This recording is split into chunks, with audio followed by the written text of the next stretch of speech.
تو محرم الحرام کی آمد اور یاد حسین ہمارے دلوں میں راسخ تو ہمارے ماں باپ نے کر ہی دیا ہے، اور اگر کسی کے ماں باپ نے نہ کیا ہو تو کم سے کم علماء اہل سنت کا احسان ہے کہ انہوں نے اہل سنت کے دل و دماغ میں یاد حسین کو راسخ کر دیا ہے، محبت حسین کو راسخ کر ہی دیا ہے، اور انشاءاللہ تبارک و تعالیٰ یہ یاد حسین اور یہ محبت حسین تا دم حیات باقی رہے گا۔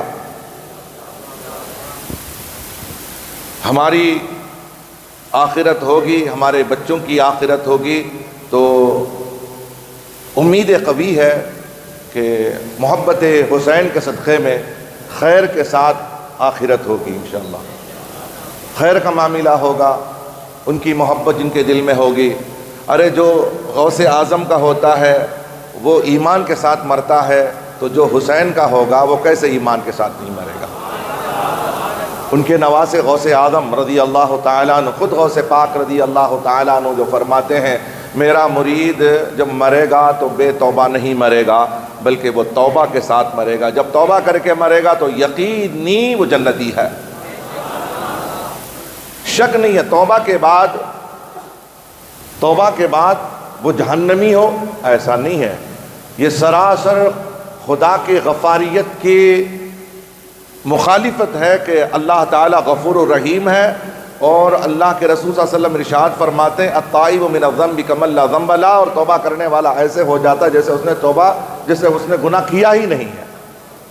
گناہ کرنے والا جب توبہ کر لیتا ہے تو ایسے ہو جاتا ہے جیسے اس نے گناہ کیا ہی نہیں ہے۔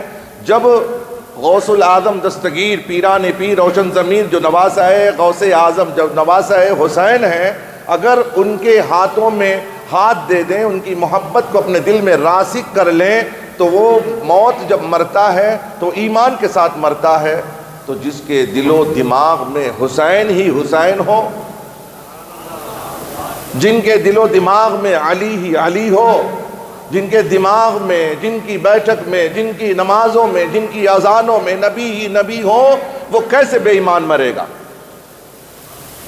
خیر، سب کے چہروں پر ایک مسکراہٹ، ایک خوشی کی لہر ہے، یاد حسین کی وجہ سے۔ حسین کی محبت نے آپ کے چہرے پر وہ رونق لا دیا ہے۔ کیوں نہ ہو، چمک تجھ سے پاتے ہیں سب پانے والے، چمک تجھ سے پاتے ہیں سب پانے والے، میرا دل بھی چمکا دے چمکانے والے۔ اس صبح طیبہ میں ہو بھی بٹتا ہے باڑا نور کا، صدقہ لینے نور کا آیا ہے تارا نور کا۔ جب ان نوری گھرانے والے آل رسول کی جب بات ہوتی ہے تو سب کے چہروں پر مسکراہٹیں اور نور بکھر جاتا ہے، یوں لگتا ہے کہ یہیں پر رحمت کی چھماچم برسات ہو رہی ہے، نور کی برسات ہو رہی ہو، اور یہ نہیں لگتا کہ کوئی گورا ہے تو وہ خوبصورت ہو، کالا ہو تو بدصورت ہو، نعوذ باللہ نہیں۔ جب محبت حسین جس کے دل میں ہو، وہ کالا ہو گورا ہو، سب کے چہروں سے نور ہی نور نکلتا ہے۔ بلال حبشی کیسے تھے؟ چہرے پر کیا تھا؟ سرکار دیکھتے تو سرکار ان کو دیکھتے تو مسکراتے تھے۔ کیا تھی؟ محبت نبی تھی، محبت اہل بیت تھی ان کے اندر۔ خیر، ایکم محرم الحرام تو کل گزرا ہے، آج دوسرا کھن کے اعتبار سے دوسرا کھن ہے نا، پہلا کھن کل ہو گیا اور آج دوسرا کھن ہے، دوسری ہے تاریخ۔ تو کل کا دن ایک بہت ہی نایاب دن تھا اسلام کے لیے، ایک جانی مانی ہستی اور جن کے تعلق سے نبی پاک صلی اللہ علیہ وسلم نے ارشاد فرمایا کہ عمر بولتا ہے تو وہ حق بولتا ہے۔ حق کے معنی بعض نے سچ کی تفسیر کی ہے، تشریح کی ہے، یہاں عمر جب بولتا ہے تو حق بولتا ہے، یہ حق جو بولتا ہے وہ حق سچ نہیں۔ صوفیہ فرماتے ہیں، عارفین فرماتے ہیں کہ یہاں حق سے مراد مولا بولتا ہے، عمر بولتا ہے تو وہ مولا بولتا ہے۔ اور عمر کی رائے اللہ کے رسول صلی اللہ علیہ وسلم فرماتے ہیں عمر کی رائے اللہ کی رائے ہوتی ہے۔ اس مبارک ہستی کا ذکر خیر ایک محرم الحرام کو شہادت کے طور پر ہوئی، شہادت عمر فاروق، اور الحمدللہ ذکر حسین بھی ہوگا۔ ذکر حسین کریں گے نا انشاءاللہ تبارک و تعالی۔ ہم یاد کریں گے شہر بانو کو بھی، ان کی زوجہ پاک کو بھی یاد کریں گے، زوجہ پاک کو بھی، شہر بانو کو، زین العابدین کو بھی یاد کریں گے، آل رسول کو یاد کریں گے۔ اب آل رسول کو یاد کریں گے، شہر بانو جب آئیں گی ذہن میں نکاح حسین آئے گا تو یہ صدقہ عمر ہے جو شہر بانو امام حسین رضی اللہ تعالیٰ عنہ کے نکاح میں نکاح حسین کرانے والی ذات عمر فاروق رضی اللہ تعالیٰ عنہ کی ہے۔ میں انشاءاللہ تعالیٰ آخری لمحات میں بتاؤں گا، اس لیے کہ میں نے سوچا تھا کہ شہادت حسین گزشتہ بار بھی میں نے بتایا تھا کہ اب ہمیں ذکر حسین بھی کرنا ہے، آگے تو محرم الحرام کا بیان کرنا ہے۔ ایک تاریخ جب ایک محرم الحرام آئی تو ذہن نے جھنجھوڑا کہ شہادت فاروق اعظم اگر ذکر نہ کروں، اگر اس ہستی کو ذکر نہ کروں جو نبی پاک صلی اللہ علیہ وسلم کی حیات میں بھی ساتھ، وفات کے بعد بھی ساتھ ہو، ان کا ذکر خیر کیے بغیر آگے بڑھ جاؤں، یہ تو حسین بھی نہیں چاہیں گے۔ حسین کہیں گے کہ محسن کو بھول گیا، محسن کو بھول گیا۔ فاروق اعظم کون؟ سبحان اللہ۔ حدیث پاک سن لیجئے، میں آپ کو حدیث پاک کی روشنی میں سرکار عمر فاروق رضی اللہ تعالیٰ عنہ کے چند مناقب بیان کروں گا۔ آخری لمحات میں ڈائریکٹ آپ کے شجر مبارکہ سے اور آپ کی ہی زبان سے مولا علی کی بارگاہ میں حاضری دیں گے، پھر امام حسین رضی اللہ تعالیٰ عنہ کی بارگاہ میں حاضری دیں گے۔ نبی پاک صلی اللہ علیہ وسلم نے ارشاد فرمایا، عن ابن عمر رضی اللہ تعالیٰ عنہ ان رسول اللہ صلی اللہ علیہ وسلم قال اللہم اعز الاسلام بأحب هذين الرجلين إليك بأبي جهل أو بعمر بن الخطاب قال وكان أحبهما إليه عمر رواه الترمذي وأحمد بن حبان۔ اور جن کو حدیث سے محبت ہی انہوں نے تو سبحان اللہ کہہ دیا ہے، اور جن کو خیال نہیں تھا کہ یہ حدیث ہے تو وہ خاموش رہے۔ محبت رسول کا تقاضا یہ ہے، حدیث رسول سے محبت کا تقاضا یہ ہے کہ جب نبی کی بات آئے، یہ میرا کلام نہیں ہے، یہ حسان کی بات نہیں ہے، اللہ کی عزت کی قسم یہ رسول اللہ کی زبان ہے۔ میرے اور آپ کے آقا صلی اللہ علیہ وسلم نے ارشاد فرمایا، اس کو روایت کرتے ہیں اب ان ابن عمر رضی اللہ تعالیٰ عنہ کے بیٹے فرماتے ہیں کہ رسول اللہ صلی اللہ علیہ وسلم نے فرمایا اللہم اعز الاسلام، اے اللہ تو ابو جہل یا عمر بن الخطاب دونوں میں سے ایک پسندیدہ بندے کے ذریعے اسلام کو غلبہ عطا فرما، اسلام کو عزت عطا فرما۔ دو بندوں میں سے، یا ابو جہل یا ابن عمر بن الخطاب، عمر بن الخطاب کے ذریعے سے یا ابو جہل کے ذریعے سے، ان دونوں میں سے جس کو تو محبت کرتا ہے، جسے تو پسند کرتا ہے، اس میں سے ایک کو اسلام میں داخل کر کے، اسلام کی ہدایت دے کے اسلام کو غلبہ عطا فرما، عزت عطا فرما۔ راوی کہتے ہیں کہ ان دونوں میں سے اللہ تعالیٰ کو محبوب حضرت عمر تھے، ان کے بارے میں نبی پاک صلی اللہ علیہ وسلم کی دعا قبول ہوئی اور آپ مشرف با اسلام ہوئے۔ یہ عمر کون؟ جس سے اسلام کو تقویت ملی، جس سے اسلام کو عزت ملی، جس کی وجہ سے اسلام کو شہرت ملی۔ اب آئیے اسی عمر بن الخطاب رضی اللہ تعالیٰ عنہ کے تعلق سے کچھ باتیں اور سماعت کرتے ہیں۔ عن ابن عباس رضی اللہ تعالیٰ عنہ، حضرت ابن عباس رضی اللہ تعالیٰ عنہ اس کے راوی ہیں، قال لما اسلم عمر نزل جبريل فقال يا محمد لقد استبشر اهل السماء باسلام عمر۔ حدیث جیسے ہی ختم ہو تو سبحان اللہ سبحان اللہ کی صدائیں بلند ہونی چاہیے۔ حدیث پاک ہے۔ اب سنیے، یہ ہے عمر۔ کون عمر؟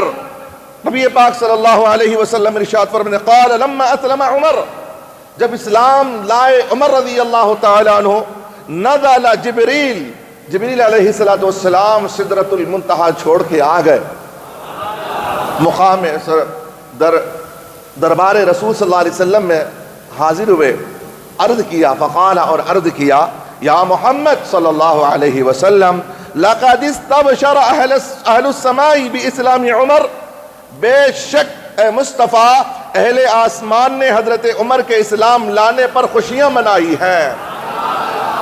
عمر کے اسلام لانے پر پھر صرف زمین پر صحابہ خوشی نہیں منا رہے، یا رسول اللہ صلی اللہ علیہ وسلم آسمانوں میں عمر کے اسلام لانے کے چرچے اور وہاں خوشیاں منائی جا رہی ہیں، ہر فرشتہ خوشی منا رہا ہے، جس زبان پہ دیکھو عمر کا تذکرہ ہو رہا ہے وہ عمر ہے، وہ عمر بن خطاب ہیں جن کو 1 محرم الحرام میں شہادت ہوئی، بعض نے کہا 26 ذی الحجہ کو آپ کی شہادت ہوئی، نہیں، 26 ذی الحجہ کو آپ پر زخم جو ہے لگا، لولو فیروز نے آپ پر خنجر چلائے، اور پھر 4 دن کے بعد 1 محرم الحرام کو حضرت عمر بن خطاب رضی اللہ تعالیٰ عنہ کی شہادت ہوئی۔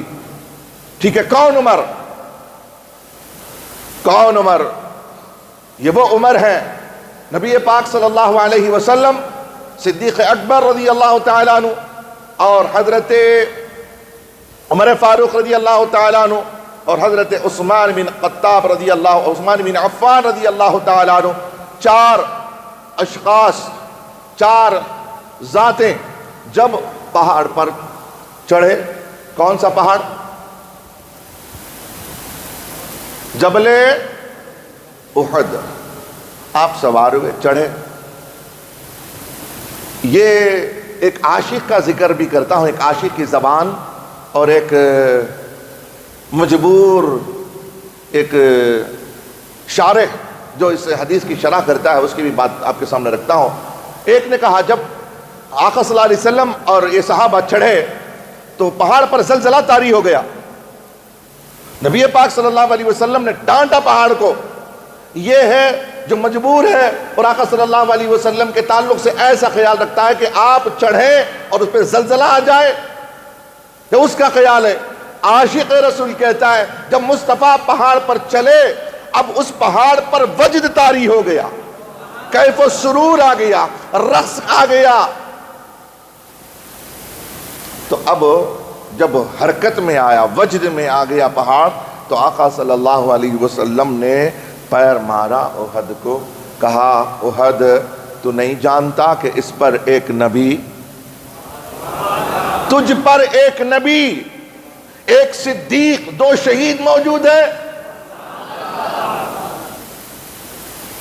ابھی نبی پاک صلی اللہ علیہ وسلم کی حیات ہے، اس کے بعد خلافت ابو بکر صدیق کی، پھر خلافت عمر بن خطاب کی، پھر عمر بن خطاب کی شہادت بعد میں ہوگی۔ یہاں مصطفیٰ جان رحمت صلی اللہ علیہ وسلم پہلے ہی اطلاع دے رہے ہیں، امت کو یہ خبر دے رہے ہیں، لوگوں سنو میرا عمر شہید ہوگا۔ اچانک نہیں، اچانک نہ عثمان شہید ہوئے، نہ عمر فاروق شہید ہوئے، نہ میرے حسین شہید ہوئے، نہ مولا علی شہید ہوئے۔ میرے آقا نے قبریں پہلے ہی عطا فرما دی، شہادتوں کی بشارت عطا فرمائی ہے۔ خبر کیا بشارت ہے؟ شہادت ملے تو بشارت ہے، اس لیے کہ جاویدانی زندگی انہیں میسر آ جاتی ہے۔ کون عمر؟ کون عمر؟ اب سنیے کون عمر۔ عن ابن عباس رضی اللہ تعالی عنہ قال لما اسلم عمر قال المشركون اليوم قد تصف القوم منا، رواہ الحاکم۔ سبحان اللہ۔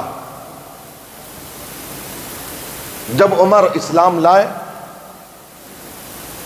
تو نمبر کیا تھا آپ کا اسلام لانے کا نمبر؟ جزاک اللہ، 40واں عمر، 29 ہو گئے تھے، 39 ہو گئے تھے، 39 ہو گئے تھے، اسلام قبول کر لیے تھے۔ 40واں جو نمبر تھا وہ عمر بن خطاب رضی اللہ تعالیٰ عنہ کا 40واں سے نہ جلو لوگو، 40واں سے حسد نہیں کرنا، اس لیے کہ 40واں سب سے پہلا 40واں جو ہوا وہ عمر بن خطاب ہیں۔ جب اسلام لے کر کے آئے تو آقا صلی اللہ علیہ وسلم کی بارگاہ میں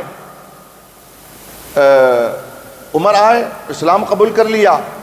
کفار اور مشرکین دیکھتے رہ گئے، اور کفار کہتے ہیں، یہاں لکھا گیا ہے، راوی ابن عباس ہیں، وہ کہتے ہیں کہ لما اسلم عمر، جب اسلام عمر لے آئے تو قال المشرکون، مشرکون نے کہا الیوم قد انتصف القوم منا، آج ہماری قوم دو ٹکڑے ہو گئی ہے، دو حصوں میں ہو گئی ہے۔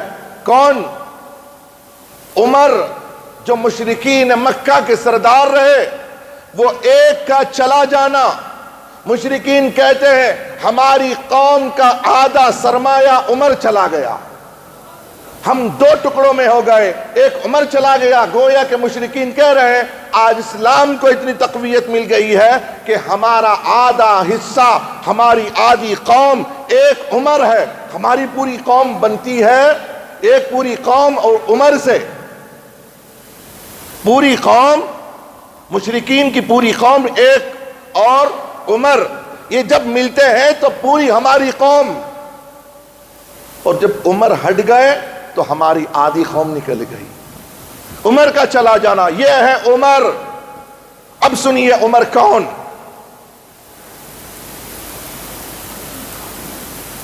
عن عبداللہ بن مسعود رضی اللہ تعالی عنہ قال ان كان اسلام عمر لفتحا وامارته لرحمة والله ما استطعنا ان نصلي بالبيت حتى اسلم عمر فلما اسلم قابلهم حتى دعونا فصلينا، رواه الطبرانی۔ کون عمر؟ جب تک اسلام عمر نہیں لائے تھے، ہمت نہیں کسی صحابی کو اعلانیہ طور پر نماز پڑھیں، اعلانیہ طور پر کسی کو اسلام کی دعوت دیں، کسی کی مجال نہیں تھی۔ چھپ چھپ کے نماز پڑھا کرتے تھے، چھپ چھپ کے دین کی دعوت دیا کرتے تھے۔ لیکن حدیث پاک میں ہے، راوی کہتے ہیں جس دن عمر اسلام لے کر کے آئے، آپ نے پوچھا یا رسول اللہ نماز کہاں پڑھیں؟ کہا گھروں میں۔ کہا نہیں یا رسول اللہ، کیوں کیا ہم حق پر نہیں ہیں؟ عمر اسلام لانے کے بعد پوچھا یا رسول اللہ کہ ہم حق پر نہیں ہیں؟ نبی پاک صلی اللہ علیہ وسلم نے فرمایا بالکل بے شک ہم حق پر ہیں۔ تو ارشاد فرمایا یا رسول اللہ آج ہم بیت اللہ میں نماز پڑھیں گے۔ آپ نے دو صفیں بنائی، 20 ادھر 20 ادھر۔ حضرت عمر فاروق رضی اللہ تعالیٰ عنہ آگے چلے، ادھر 19 ادھر 20، مصطفیٰ جان رحمت صلی اللہ علیہ وسلم آگے، عمر پیچھے، پھر صفیں باندھ کر بیت اللہ کی طرف رواں دواں۔ اب کسی کی مجال نہیں کہ بیت اللہ سے روک دے نماز پڑھنے کے لیے۔ یہ ہیں عمر جن کے اسلام لانے کے فوراً بعد بیت اللہ میں نماز ادا کی گئی۔ عمر سے پہلے بیت اللہ میں نماز نہیں ادا ہو رہی تھی، بیت اللہ تھا، نماز نہیں۔ فوقیت جو عزت عطا ہوئی ہے، مصطفیٰ جان رحمت صلی اللہ علیہ وسلم خود ارشاد فرماتے ہیں کہ مولا ابو جہل یا عمر کے ذریعے سے اسلام کو عزت اور فوقیت عطا فرما۔ اب عمر کو بھول جاؤ گے؟ اور بعض احباب نے کہا کہ اگر ایک محرم الحرام کو عمر فاروق رضی اللہ تعالیٰ عنہ کی شہادت اگر ہو بیان کریں تو اس میں اہل بیت کا ذکر کم ہو جائے گا، اس میں گویا کہ اہل بیت اطہار سے بیداری اور بغض ہے۔ اللہ اکبر، یہ کسی اہل سنت کی زبان نہیں ہے، سن کے رکھ لو۔ یہ جو کہنے والا ہے عمر کے تذکرے سے اہل بیت کا تذکرہ گھٹے گا، ارے کون گھٹا سکتا ہے اہل بیت کا تذکرہ؟ ارے جس کے تذکرے قرآن میں بیان کر دیے گئے ہوں، اور جس کی پاکی و طہارت کو مصطفیٰ جان رحمت صلی اللہ علیہ وسلم نے بیان کیا، جس کی پاکی و صفائی اور اس کی تطہیر کے تعلق سے خدا وحدہ لا شریک اعلان کرے، اسے کوئی گھٹا سکتا ہے؟ یہ کسی سنی کی زبان نہیں، اہل سنت والجماعت کے کسی فرد کی زبان نہیں، بلکہ یہ رافضیوں کی زبان ہے، خارجیوں کی زبان ہے، یہ شیعہ کی زبان ہے جو یہ کہے کہ عمر کے ذکر سے اہل بیت اطہار کا تذکرہ کم ہو جاتا ہے۔ ٹالی نہیں، یہ کب سے ذہن بن رہا ہے؟ یہ کب سے ایسا ذہن پنپ رہا ہے؟ یہ خلفائے راشدین سے عداوت، خلفائے راشدین سے بغاوت، خلیفہ دوم سے بغاوت۔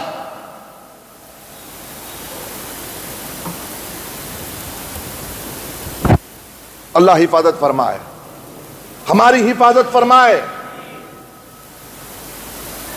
آج کل اس پر بہت زور دیا جا رہا ہے، آپ حضرات نا، میں آپ کو گزشتہ بار بھی بتایا تھا، اپنے ایمان کی حفاظت کر لو۔ رافضیوں میں اور شیعہ کے ساتھ رہتے رہتے لوگوں نے شیعت اختیار کر لی اور یہ سمجھا کہ ان کا تذکرہ جو ہے وہ اہل بیت اطہار کے تذکرے میں ٹکراؤ پیدا کرتا ہے۔ کون کیسے ٹکراؤ پیدا کرے گا؟ کیسے ٹکراؤ ہوگا؟ اہل بیت کا ذکر تو ذکر ہے، ابو بکر کا ذکر تو ابو بکر کا ذکر ہے، عمر کا ذکر تو عمر کا ذکر۔ کون عمر؟ کون عمر؟ سرکار عمر فاروق رضی اللہ تعالیٰ عنہ کے تعلق سے سماعت کریں۔ ایک دن مولا علی مشکل کشا آرام کر رہے ہیں، آرام کر رہے مولا علی مشکل کشا۔ آپ فرماتے مولا علی، مولا علی بولو نا، مولا علی حیدر کرار فاتح خیبر۔ آپ فرماتے ہیں میں ایک رات سویا، خواب میں دیکھتا ہوں کہ نماز فجر کا وقت ہوا ہے، میں مسجد گیا، مسجد نبوی گیا۔ یہ کب کی بات؟ آپ فرماتے ہیں خلافت عمر کا دور تھا، خلافت عمر کا دور تھا۔ میں مسجد نبوی گیا، دیکھا کہ نبی پاک صلی اللہ علیہ وسلم تشریف لائے، آپ نے امامت فرمائی، نماز پڑھایا۔ نماز پڑھانے کے بعد کھجوروں کا ٹوکرا آیا، پھر اس میں کھجوریں تھیں اور مصطفیٰ جان رحمت صلی اللہ علیہ وسلم کی بارگاہ میں پیش کیا گیا۔ اور جب پیش کیا تو مصطفیٰ جان رحمت صلی اللہ علیہ وسلم نے کھجوروں کو لے کر صحابہ میں تقسیم کرنا شروع کیا۔ ایک صحابی دوسرے صحابی کو دیتے چلے گئے، دیتے چلے گئے۔ حضرت فاتح خیبر مولا علی مشکل کشا کہتے ہیں جب میری باری آئی، جب مجھ علی کی باری آئی تو میں نے ہاتھ پھیلایا، عرض کیا یا رسول اللہ آپ عطا فرمائیں۔ مصطفیٰ نے فرمایا علی میں تجھے ہاتھ میں نہیں دیتا، منہ کھول، میں تجھے اپنے ہاتھ سے کھلاتا ہوں۔ مصطفیٰ جان رحمت صلی اللہ علیہ وسلم نے منہ میں کھجور رکھا اور میری نیند بیدار، میں بیدار ہو گیا، میری آنکھ کھل گئی، دیکھا تو میرے منہ میں کھجور موجود ہے، اس کی مٹھاس بھی موجود ہے۔ میں سوچا کہ اگر اس خواب کو امیر المؤمنین عمر بن خطاب کو سناؤں تو کیا خوش نہیں ہوں گے وہ؟ میں دوڑا، مسجد نبوی گیا، نماز فجر کا وقت ہو گیا تو میں پہنچ گیا جلدی۔ آپ تاخیر سے آئے، آتے ہی عمر بن خطاب رضی اللہ تعالیٰ عنہ خلیفہ مصلی پہ چلے گئے۔ ایسے لگا میں خواب دیکھ رہا ہوں۔ آنے کا انداز عمر کا وہ تھا، علی فرماتے اللہ کی عزت کی قسم عمر ایسے مصلی پہ آئے جیسے نبی آئے۔ میں نماز فجر کو پڑھاتے ہوئے ایسے عمر کو دیکھ رہا ہوں کہ مصطفیٰ جیسے نماز پڑھا رہے تھے ایسے ہی عمر نے نماز پڑھائی، اور جب ان کے سلام کا انداز میں نے دیکھا تو یوں لگ رہا تھا کہ مصطفیٰ سلام پھیر رہے ہوں۔ نماز ادا ہو گئی، نماز ادا ہو گئی، ختم ہوئی نماز۔ ایک دروازے پر آواز آئی، ایک بڑھیا نے آواز دی کھجور تقسیم فرما دے، امیر المؤمنین کھجور تقسیم فرما دے۔ میں حیران ہو گیا، کیا بات ہے، میرے خواب کی تعبیر کیا ہو رہی ہے؟ میں دیکھا کہ ٹوکرا لایا گیا، ٹوکرا وہی ٹوکرا تھا جس کو خواب میں دکھایا گیا تھا۔ جو مصطفیٰ کے ہاتھ میں ٹوکرا تھا وہی ٹوکرا عمر کے ہاتھ میں ہے، اور عمر فاروق رضی اللہ تعالیٰ عنہ نے اپنے دستے مبارک سے صحابہ کو تقسیم کرنا شروع کیا۔ میں حیرت سے دیکھتا رہ گیا کہ یہ عمر، اور رات کو میں نے جو خواب میں دیکھا کہ مصطفیٰ تقسیم کر رہے ہیں، یہاں عمر کو دیکھ رہا ہوں کہ ویسے عمر فاروق بھی تقسیم کر رہے ہیں۔ اب باری مجھ علی کی باری آئی۔ آپ فرماتے ہیں اللہ کی عزت کی قسم، جب میں نے کہا عمر عطا کرے، عمر نے فرمایا نہیں علی زبان کھول، میں ہاتھ میں نہیں زبان میں دیتا ہوں۔ میں نے زبان کھولا، عمر نے میرے منہ میں کھجور رکھا، جب کھجور کھایا پھر عرض کیا عمر ایک اور کھجور دے دے۔ کہا دیکھتے ہوئے حدیث پاک میں دیکھا، علی کو دیکھا، کہا علی میں آگے تو نہیں بڑھ سکتا نا، ادب کا تقاضا یہ ہے مصطفیٰ نے تجھے ایک دیا میں بھی تجھے ایک ہی دوں گا۔ کون عمر؟ اگر مولا علی کو عمر سے بغض ہوتی، خدا کی عزت کی قسم میں بیان کرتے۔ ہاں ارے تم کتابوں میں جدا کرنا چاہتے ہو، ارے خدا خوابوں میں جدا نہیں کرتا علی کو اور عمر کو، اور تم خطابوں میں، تم بیانوں میں عمر کو علی کو دونوں کو جدا کرنے کی کوشش کرو گے۔ ارے تمہارے خطاب میں جدا کیا کرو گے؟ خدا نہ ظاہر میں جدا کرتا ہے، خدا نہ باطن میں جدا کرتا ہے۔ کون عمر؟ عمر کون؟ مصطفیٰ جان رحمت صلی اللہ علیہ وسلم جس سے بے حد محبت کیا کرتے تھے، اور وقت کا تقاضا بھی ہے میں شہادت بیان کر دوں اس لیے کہ اہل بیت اطہار کا آخر میں ایک تھوڑا سا ذکر کر دوں، اس لیے کہ تھوڑا ذکر وہ تو ذکر ہمارے اعتبار سے ہے نا، حسین کا ذکر، علی کا ذکر، پنجتن پاک کا ذکر، ویسے ہی ہماری زندگی ہی پنجتن پاک کا ذکر ہے۔ ہماری زندگی، ہماری سانسیں ان کا صدقہ ہے، آل رسول کا صدقہ، کھانا آل رسول کا صدقہ، پینا آل رسول کا صدقہ۔ یہ عمر بن خطاب کون؟ اچھا، عمر بن خطاب رضی اللہ تعالی عنہ نے آپ خلیفہ تھے۔ لولو منصور ایک صحابی کا غلام تھا، مجوسی تھا۔ مجوسی جانتے؟ مجوسی کہتے ہیں آگ کے پجاری کو کیا بولتے ہیں جی؟ آگ کو پوجا کرنے والے لوگ ہوتے ہیں نا، آگ کی پرستش کرنے والے، آتش پرست تو ہے لیکن انگریزی میں کچھ بولتے ہیں، وہ فارسی وہ الگ ہے، فارس کے رہنے والے کو فارسی بولتے ہیں، لیکن یاد رکھیں یہ تھا مجوسی، آگ کا پجاری تھا، یہ صحابی کا غلام تھا۔ روزانہ 2 درہم اس کو جو ہے اس کا وظیفہ تھا۔ اس نے آ کر شکایت کی عمر بن خطاب رضی اللہ تعالیٰ عنہ سے کہ آپ کے فلاں صاحب کی ہمیں غلام کرتا ہوں، کام کرتا ہوں، روزانہ وہ 2 درہم دیتے ہیں۔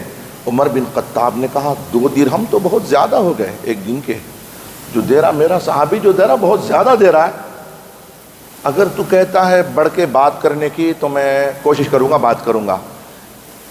وہ جو بات عمر بن خطاب نے کہی کہ 2 درہم ایک دن کے 2 درہم دے رہے ہیں تو بہت زیادہ دے رہے ہیں، پھر بھی میں بات کروں گا تیرے لیے، یہ بات جو اس کے دل میں کھٹکی، اس نے پلان کیا کہ انہوں نے میرے تعلق سے ایسا، تو 2 درہم بہت زیادہ ہو گئے میرے لیے، تو اس نے اسی وقت سے پلاننگ کی کہ عمر بن خطاب رضی اللہ تعالیٰ عنہ کو کسی طریقے سے ختم کر دیا جائے۔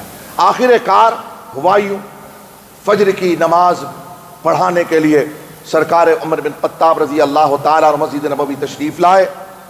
لولو منصور جو تھا، لولو منصور وہ محراب میں جو ممبر تھا، ممبر کے پیچھے چھپ کے بیٹھا ہوا تھا، اور اس نے 2 دھاری تلوار کو خنجر کو جو ہے وہ زہر میں ڈبو کے لایا تھا۔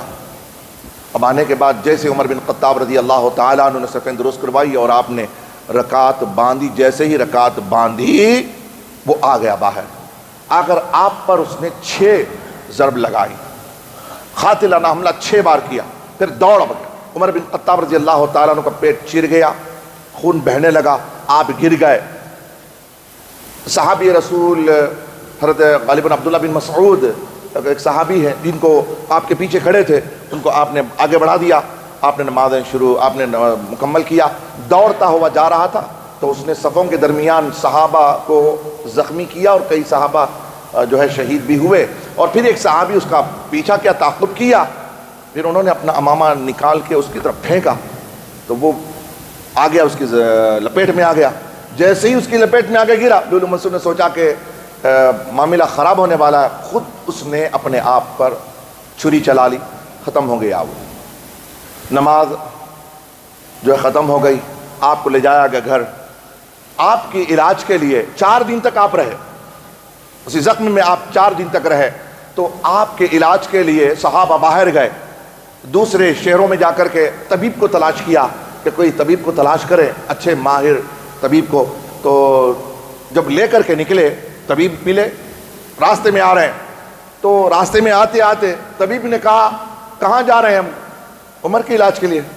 عمر تو پردہ کر گئے۔ حکیم نے کہا، طبیب نے کہا عمر تو پردہ کر گئے۔ صحابہ نے پوچھا کیا بات ہے، کیسے بات کر رہے ہیں؟ وہ تو ناساز ہے، طبیعت ناساز ہے۔ کہا اللہ کی عزت کی قسم، یہ دیکھو یہ پہاڑ پہ چرنے والی بکریاں، اس پہاڑ میں جو چارہ ہے وہ اس کے مالک کا نہیں ہے، جو بکری والا ہے اس بکری کے مالک کے وہ احاطے میں نہیں آتی، وہ جگہ یہ کسی اور کی ہے۔ اب یہ بکری اپنے مالک کے علاوہ دوسرے کی زمین پر چارہ کھا رہی ہے۔ اس بات کی شہادت ہے کہ عمر بن خطاب دنیا سے پردہ کر گئے، جانور بھی جانتے ہیں عمر کون ہے۔ جب تک عمر زندہ تھے جانور بھی کسی کی زمین سے چارہ نہیں کھاتی تھی۔ اگر بکری دوسری کی زمین پر چر رہی ہے تو یہ بات واضح ہے کہ عمر پردہ کر گئے۔ یہ ہے عمر بن خطاب۔